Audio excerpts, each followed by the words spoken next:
নমস্কার সুপ্রিয় কুম্ভ রাশির দর্শক বন্ধুরা, তোমাদেরকে আমাদের ইউটিউব চ্যানেলে স্বাগত। কাল রাত 9:10 থেকে পুলিশের ধাক্কা খেতে হতে পারে, সাবধান হয়ে যাও, না হয়তো বহু বছর জেলের কষ্ট ভোগ করতে হবে। তোমার একটা ভুল তোমার জন্য বড় ধরনের বিপদ ডেকে আনবে। তোমার জীবনে বড় ধরনের ঝড় আসতে চলেছে। একদম ঠান্ডা মাথায় এই ভিডিওটা শেষ পর্যন্ত দেখো। আর কোথাও মিথ্যে আওয়াজ করো না, কারণ যা হতে যাচ্ছে তা তোমার ভাবনার বাইরে। এমন একটা ঘটনা তোমার জীবনে আসতে চলেছে যা আগে কখনো হয়নি। তুমি কখনো স্বপ্নেও ভাবনি এই ব্যাপারটা সম্পর্কে। কিন্তু বলে না, মানুষ ওর ভাগ্যে কখন কি হবে কিচ্ছু বলা যায় না।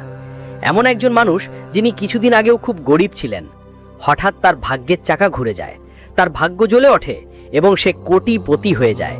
কিন্তু আমরা দেখি কেউ ধনী ছিল, কেউ ভালো মানুষ ছিল, হঠাৎ তার শরীরে জটিল অসুখ ধরে, হঠাৎ তার উপর কোনো কোর্ট কেস চলে, কোনো মামলা হয়, কোনো ঝগড়া হয়, আর সেই মানুষটা যিনি কোটিপতি ছিলেন তিনি রাস্তার উপরে চলে আসেন। এই দুনিয়ায় কখন কি হবে কেউ বলতে পারে না। প্রত্যেক জিনিসের একটা ভালো দিক আর একটা খারাপ দিক থাকে। এখন প্রশ্ন উঠছে, তোমার গ্রহ পরিবর্তনের অবস্থা কেমন? তোমার কুণ্ডলিতে কি কি বদল আসছে যা তোমার ব্যবসা, চাকরি, পরিবার, বউভাতের জীবনে কি প্রভাব ফেলবে? কেরিয়ারের কথাও হবে, টাকার কথাও হবে, কারণ টাকার বিনা তো সব কিছু অসম্পূর্ণ। এই দুনিয়ায় মান সম্মান তারই যার কাছে টাকা আছে, এই দুনিয়ায় সুখও তারই যার কাছে টাকা আছে। না হলে বেশিরভাগ মানুষ কম টাকার লোকেরা তো মাথা নোয়ায় নমস্তে করে না, ওদের মধ্যে ঘমণ্ড চলে। আর তোমার সাথেও অনেকবার এমন হয়েছে। কম টাকার কারণে, ছোট বাড়ির কারণে, ছোট পদে থাকার কারণে তোমাকে অনেক কিছু সহ্য করতে হয়েছে। কিন্তু এখন কাদার দিন শেষ, কারণ শনিদেব যা উচিত তাই করবেন। কিন্তু বলে না, যখন মানুষের জীবনে কিছু সমস্যা আসে তখন তার বুদ্ধি উল্টে যায়, ধ্বংসের সময় বুদ্ধি বিপরীত হয়। তোমার জীবনেও সব আসবে, তোমাকে এক একটা সুখ মেলবে, কিন্তু তোমাকে তোমার বুদ্ধি নিজের নিয়ন্ত্রণে রাখতে হবে। যেমনটা অনেক সময় টাকা আসলে সাথে অহংকারও আসে। টাকা পেলেই মানুষ অন্যদের ছোট বোঝে শুরু করে, মনে করে এই পৃথিবীতে সবচেয়ে বড় আমি। সাথে যারা থাকে তার পরিবারকেও ছোট ভাবতে শুরু করে, নিচের কাজ করা মানুষদেরও ছোট ভাবতে শুরু করে। এমন অনেক পরিস্থিতি তৈরি হয় যেখানে টাকা পাওয়ার পর মানুষ অহংকারী হয়ে ওঠে, কিন্তু একসময় তার অহংকার ভেঙে পড়ে। তার জীবনে এমন একজন নারী আসে যে তাকে শান্তিতে থাকতে দেয় না। টাকা থাকলেও তার ঘরে ঝগড়া হয়, যার ফলে ধীরে ধীরে মানসিকভাবে সে অনেক পাগল হয়ে যায় এবং বুঝতে পারে যে টাকা কোনো কাজে আসে না। আসল জীবনের মানেই হলো যেখানে শান্তি থাকে। আজকের এই সময় আমাদের অনেকেই এমন মানুষ দেখতে মেলে যারা ঈশ্বরের সামনে গিয়ে বলে, হে ঈশ্বর, আমাকে কালো রঙের গাড়ি দাও, আমাকে টাকা দাও, এই মাসে এই জিনিসের ব্যবস্থা করে দাও। কিন্তু এই পৃথিবীতে আসা প্রতিটি মানুষই ভুলে যায় যে কুরুক্ষেত্রের ময়দানে ঈশ্বর শ্রীকৃষ্ণ অর্জুনকে বলেন, তোমার এই মায়ামোহ থেকে দূরে সরে যেতে হবে, তখনই তুই আমাকে পাবি। আর আজকের এই যুগে প্রত্যেক মানুষই ঈশ্বরের কাছে মায়ামোহেরই প্রাপ্তি চায়, কিন্তু সেই মায়ামোহ পাওয়ার মাধ্যমে কখনো মুক্তি পাওয়া যায় না। আমাদের এটা বুঝতে হবে। আজ গুরুজি তোমাকে জীবনের ধ্যান দেবেন, সাথে তোমার ভুলগুলোও বলবেন। শেষ পর্যন্ত তোমার কোন ভুলগুলো তোমাকে জীবনে এগিয়ে যাওয়া থেকে বাধা দিচ্ছে, এমন কিছু জিনিস যেগুলো পাওয়ার জন্য তুমি তৃষ্ণার্ত, কিন্তু আসলে সেগুলো পাওয়ার পরও তুমি সেই আনন্দ পাবে না যা ঈশ্বর তোমাকে দিতে চান। খুব ভালো করে শুনো, গুরুজি যে ভবিষ্যৎবাণী করতে যাচ্ছে সেটা একদম সত্য প্রমাণ হবে। সেই ভবিষ্যৎবাণী তোমার মাথা ঘুরে যাওয়ার মতো হবে। একটু সময় নিয়ে যদি তুমি এই ভিডিওটা শেষ পর্যন্ত দেখো, তাহলে তোমার জীবনেই কখনো কেঁদে যেতে হবে না, আর তুমি পাবে সব কিছু যেটার তুমি অধিকারী, যা তুমি পেতে চাও। প্রথমে যারা এখানে মা রানীর সত্যিকারের ভক্ত আছেন তারা ভিডিওটা লাইক করে কমেন্ট বক্সে মন থেকে লিখবে, জয় মা ভদ্রকালী। আজ তোমার একটা অনেক বড় কাজ হবে। তোমার কুণ্ডলিতে সবথেকে বড় নজর আছে রাহুর। কি চলছে তোমার? কিন্তু এই বছর রাহু তোমাকে একদমই খারাপ কিছু দিচ্ছে না।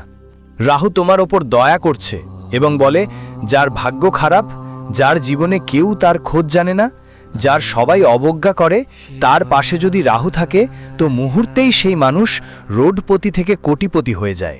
তেমনই কিছু তোমার সাথেও হতে পারে।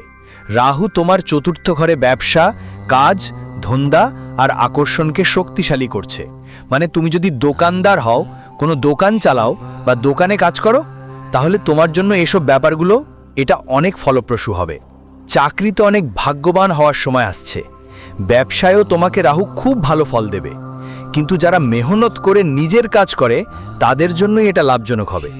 যারা কাজ পেছনে ফেলে বা শর্টকাট খোঁজে কিংবা লোভ দেখায় তাদের জন্য নয়। অনেক ব্যবসায়ী থাকে যারা একটু বেশি টাকা কামানোর জন্য পণ্য মিশ্রণ শুরু করে দেয়। এটা খুবই ক্ষতিকর। রাহু তখন অশুভ প্রভাব দিতে শুরু করবে। এটা মাথায় রাখতে হবে, সৎ পথে চলবে। তো রাহু তোমাকে এত ধনী করে দেবে যে কত টাকা আসবে গুনতে গুনতে ক্লান্ত হয়ে যাবে। আর সবচেয়ে বড় কথা, তোমার মধ্যে একটা বিশেষ আকর্ষণ আসছে, মানে তোমরা সবাইকে নিজের দিকে টানবে। যারা তোমাকে ঈর্ষা করত তারা পর্যন্ত তোমার ফ্যান হয়ে যাবে। যারা তোমার থেকে দূরে সরে যেত তারা তোমার কাছ থেকে পরামর্শ নিতে শুরু করবে। মোট কথা, সবাই তোমার সঙ্গে যুক্ত হতে চাইবে। তবে খুব সতর্ক থাকতে হবে, কারণ এখানে মঙ্গল তার জাল বিছাতে চলেছে। আর মঙ্গল তোমার মনের মধ্যে কাউকে নিয়ে আকর্ষণ সৃষ্টি করবে। অর্থাৎ তোমার ইমেজ এখন এমন কিছু হতে চলেছে যে সবাই তোমার দিকে আকৃষ্ট হবে আর তোমার সাথে যুক্ত হতে চাইবে। ঠিক তখনই কোনো এক মেয়ে তোমার জীবনে ঢুকতে পারে। ওই মেয়েটা দেখতে খুবই সুন্দর হবে, কথা বলার ধরন হবে বেশ বাস্তবমুখী। এর ফলে কয়েকদিনের মধ্যেই তুমি তাদের প্রেমের জালে পা ফেলবে। কিন্তু তাদের বিশ্বাস করা, তাদের দৌড়ঝাঁপে পড়া তোমার জীবনের সবচেয়ে বড় ভুল হবে। কারণ বলা হয়, মানুষের জীবনে যখন সব কিছু ভালো চলছে তখন তার পড়ে যাওয়ার কোনো সম্ভাবনা থাকে না। তার শত্রুরা তাকে কিছু করতে পারে না। ওখানে এক মহিলা এসে সব কিছুকে এলোমেলো করে দেয়, আর তোমার জীবনে শতবারও একটা মহিলার থেকে তোমার জন্য ঝুঁকি তৈরি হচ্ছে। গুরুজি তোমাকে স্পষ্টভাবে সতর্ক করছেন, কারণ মঙ্গল তোমার জন্য একটা বড় ফাঁদ সাজাচ্ছে, আর তোমাকে খুব সতর্ক ও সাবধানে থাকতে হবে। গুরুজি তোমাকে তাই বলছেন, কারণ তুমি নিজেই বুঝে গেছো যে তোমাকে বিশেষ করে মহিলাদের দিক থেকে কখনো সাহায্য মেলেনি।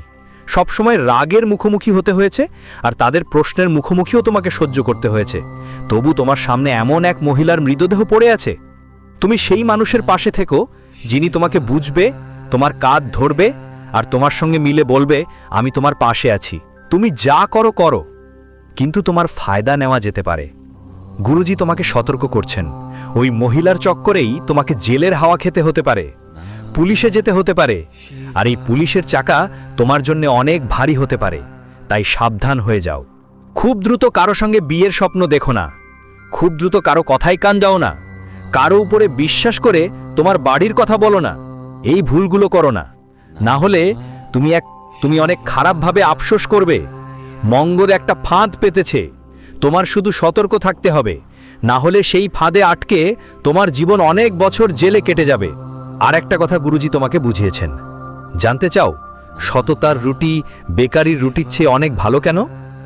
কারণ যখন আমরা বেঈমানির কাজ করি তখন মন সবসময় একটা দ্বিধায় থাকে যে আমি এটা কেন করলাম। তাই তোমাকে বেঈমানির কাজ থেকে দূরে থাকতে হবে, না হলে শনি দেবতার টান টান নজর তোমার জীবন পুরো ভেঙে দিয়ে দেবে। দেখো, এই দুনিয়ায় দুই ধরনের মানুষ থাকে। কিছু মানুষ এমন হয় যারা কখনো কারো সম্মান করে না, কারো খবর রাখে না, সামনে যারা রাগ করছে তাদের কোনো ফারাক পড়ে না। কিন্তু কিছু মানুষ এমন হয় যারা খুবই সতর্ক থাকে, যেন তাদের কথা বা শব্দ কারো মন আঘাত না করে। আমি যখন রাস্তা দিয়ে যাই তখন তাদের ভয় হয় যেন আমার পায়ের নিচে কোনো প্রাণী মরে না যায়। কখনো কখনো মিথ্যা বলতেও তাদের খুব খারাপ লাগে।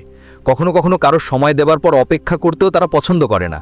এমন মানুষদের মন খুবই স্বচ্ছ থাকে। আর তুমি তো তাদের মধ্যেই একজন। তুমি সব সময় ভাবো, ভগবান, আমি তো সবাইয়ের ভালোই চাই, সবাইকে ভালোভাবেই দেখি, আমি কারো মন্দ করিনি, কারো সঙ্গে ভুল কিছু করিনি, তবু বারবার আমার সঙ্গে কেন ভুল হয়? তো গুরুজি তোমাকে শুধু একটা কথা বলতে চাই, যখনই একটা মজবুত ইট বানানো হয়, তুমি দেখেছো ওকে চুল্লিতে অনেক গরম করা হয়। কোনো ইট এভাবে হঠাৎ করে মজবুত হয় না। আগে ওটা একটা কাঁচা ইট থাকে, তারপর ওকে রান্না করা হয়, জ্বলন্ত আগুনে পোড়ানো হয়, তখনই ওটা কঠিন ইট হয়। গুরুজি তোমাকে বলছেন, ঈশ্বরও তোমাকে ওই কঠিন ইটের মতো মজবুত করতে চাইছেন।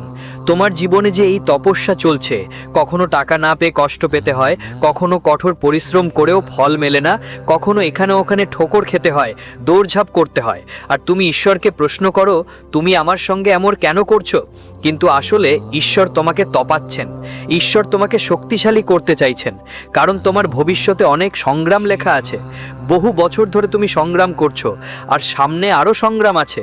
কিন্তু এখন খুশির বিষয় হলো যে রাহুল তোমার পাশে দাঁড়িয়েছে, তাই সংগ্রামের সঙ্গে ফলও অনেক বেশি মজবুত হবে, সুখের ফল পাবে, এমন ফল যা তোমাকে শুধু তোমার জন্য নয়, তোমার পরিবারকেও খুশি করবে।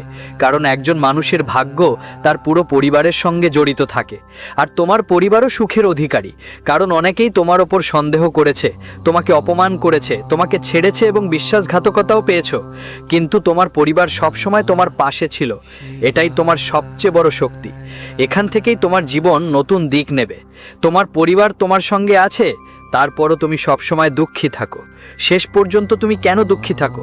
শুধু এই কারণেই যে তুমি মনে করো আমার আয় ওর আয় থেকে কম, আমার বাড়ি ওর বাড়ির থেকে একটু ছোট, আমার গাড়ি ওর গাড়ির থেকে ছোট। মানে তোমার জীবন সবসময় তুলনামূলকই ছিল। তোমার বাড়ির মেয়েরা হয়ে গিয়েছে আর তুমি হয়েছো। তুমি প্রায়ই তুলনা করো, কাশ আমাদের কাছেও এটা থাকতো, তা থাকতো। কিন্তু একটা কথা তোমাকে গুরুজি বলতে চান, প্রত্যেকের সব কিছু সবসময় মেলে না। আজ কারো কাছে কিছু এসছে, কাল তোমাকে মিলবে। আজ তোমাকে মিলেছে তো কাউকে পরশু মিলবে। কিন্তু সবাই কিছু না কিছু পায়। কিন্তু আমাদের কর্ম আর ভাগ্যের ওপর নির্ভর করে। এই জীবনে আমরা প্রতিদিন কোনো না কোনো ভুল করেই যাচ্ছি। তোমার হয়তো এটার ধারণাই নেই, কিন্তু তুমি ক্রমাগত কিছু ভুল করছো, আর এই ভুলগুলো গোনা হচ্ছে। কিন্তু তোমার মনে হয় তুমি কোনো পাপ করছো না।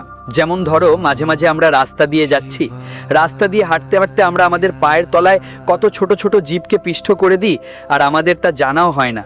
মাঝে মাঝে আমাদের বাড়িতে কেউ মানুষ আশা নিয়ে আসে, সে হয়তো ক্ষুধার্ত, হয়তো সে কিছু খায়নি, তার অনেক দরকার, আর আমরা নিজের ঘরের দরজাও খুলি না। আজকের যুগ অনেক বদলে গেছে, সবার ওপর বিশ্বাস করা যায় না, দরজা খোলা যায় না। কিন্তু কোনো ক্ষুধার্ত মানুষ তো স্পষ্ট চোখে দেখা যায় আমাদের সামনে, তার সাহায্য করা উচিত। কখনো কখনো তার সাহায্য না করাও আমাদের গ্রহগুলোকে খারাপ করে ফেলে। কারণ দরজায় যে কেউ এসেছে সে যেন ঈশ্বরেরই রূপ, এটা আমাদের বুঝতে হবে, এটা জানতে হবে। প্রায় ছোট ছোট ব্যাপারে রেগেও যাই আমরা। তুমি এমন একজন মানুষ যিনি সবসময় শান্ত থাকো, কিন্তু যখন তোমার কোনো কথা খারাপ লাগে তখন হঠাৎ করে চুপ হয়ে যাও, আর এমন পরিস্থিতি তৈরি হয় যে সামনে যা কিছু আছে তুমি সেটাও ভেঙে ফেলো। পরে তুমি এমন করো যেন তোমার হাতেই ক্ষতি হয়েছে। আমার এটা করা উচিত ছিল না, পরে খুব আফসোস হয়। কিন্তু গুরুজি বলতে চান এই আফসোস কোনো কাজে আসবে না। যদি তুমি বারবার এমন ভুল করো, তোমার কয়েক মুহূর্তের রাগ তোমার জন্য অনেক বড় জেলের সাজা হয়ে দাঁড়াতে পারে।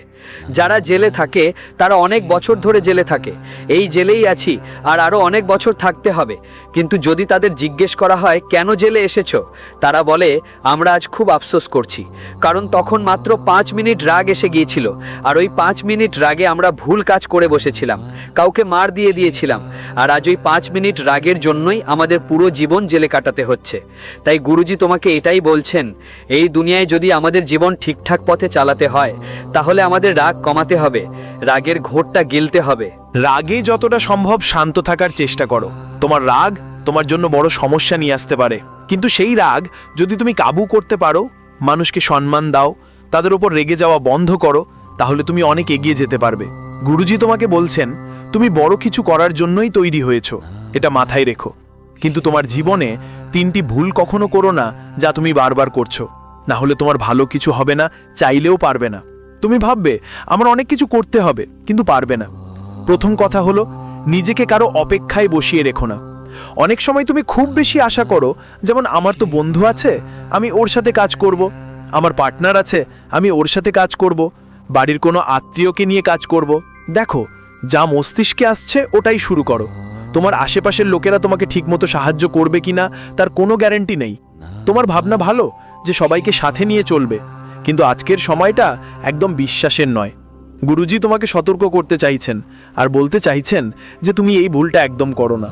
নিজের উপর বিশ্বাস করো, ওদের সাথে কাজ শুরু করো না। কারণ তুমি খুব পরিশ্রমী মানুষ, তুমি সেই কাজ চালানোর জন্য যতটা সম্ভব পরিশ্রম করে ফেলবে, কিন্তু তোমার চারপাশের লোকেরা বেশ অলস, আর যখন তারা টাকা পেলেও তোমার সাথে পরিশ্রম করবে না, তখন তোমার খুব খারাপ লাগবে। মোটের উপর পার্টনারশিপে কাজ করার জন্য তারা উপযুক্ত নয়। তোমার পার্টনারের সাথে তোমার কিছুদিনের মধ্যেই মতবিরোধ শুরু হয়ে যাবে। ধরো কাজ ভালোই চলতে শুরু করলো, তারপরও পার্টনারশিপে ঠান্ডা পড়লে কাজ বন্ধ হয়ে যাবে। তাই গুরুজি তোমাকে সতর্ক করছিলেন, পার্টনারশিপে কোনো কাজ করো না, না হলে খুব খারাপ পোস্টাতে হবে। সাথে সাথে যা বলতে চাও বলো, যা করতে চাও করো, দৃঢ়ভাবে করো, লজ্জা পাবার দরকার নেই। কারণ বলে যে লজ্জা পায় তার কর্ম নষ্ট হয়। যারা লজ্জায় আটকে থাকে তারা জীবনে বড় মানুষ হতে পারে না। আর গুরুজি তোমাকে বলতে চাইছেন, রাহু তোমার জন্য খুব ভালো কাজ করছে।